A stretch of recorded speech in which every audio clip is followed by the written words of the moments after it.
Judul dari bahasan kita kali ini dari soal yang ada yaitu jaringan pada daun.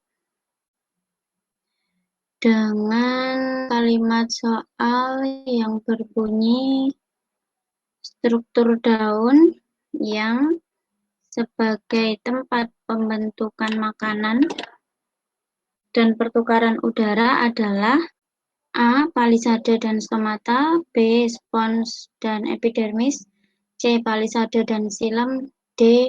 Spons dan phloem. Untuk menjawab pertanyaan ini, kita harus tahu struktur atau bagian-bagian jaringan pada daun ya.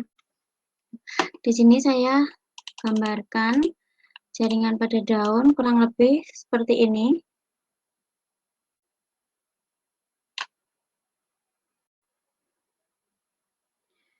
Dan jaringan penyusun daun bisa kita lihat yang ini adalah epidermis. Epidermis itu terdiri dari epidermis atas dan epidermis bawah. Kemudian P ini adalah palisade. Yang ini S seperti bunga, ini spons atau kita sebut dengan bunga karang. Kemudian ada berbentuk seperti celah di antara epidermis di atas dan di bawah. Ini adalah stomata.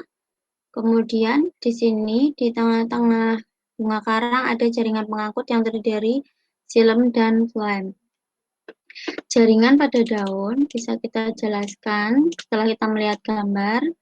Yang pertama yaitu epidermis tadi di atas dan bawah sini fungsinya sebagai pelindung. Modifikasi dari epidermis di sini tadi ada stomata yang berperan untuk pertukaran udara.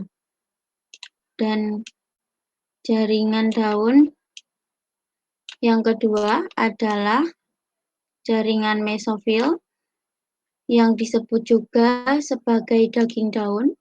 Itu terdiri dari jaringan palisade atau jaringan tiang tadi.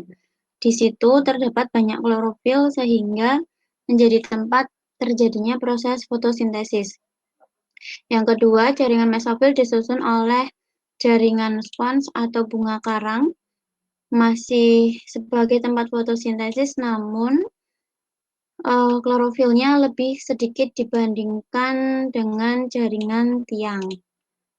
Dan mesofil disusun terakhir oleh berkas pengangkut yang terdiri dari xilem dan phloem. Xilem berfungsi untuk pengangkutan air dan mineral, sedangkan phloem berfungsi untuk mengangkut hasil fotosintesis dari daun ke organ-organ tumbuhan yang lain.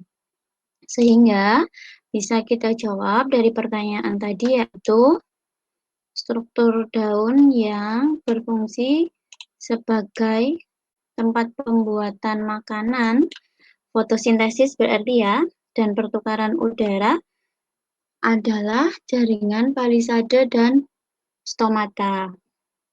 Begitu, semoga paham dan jelas. Saya akhiri. Terima kasih.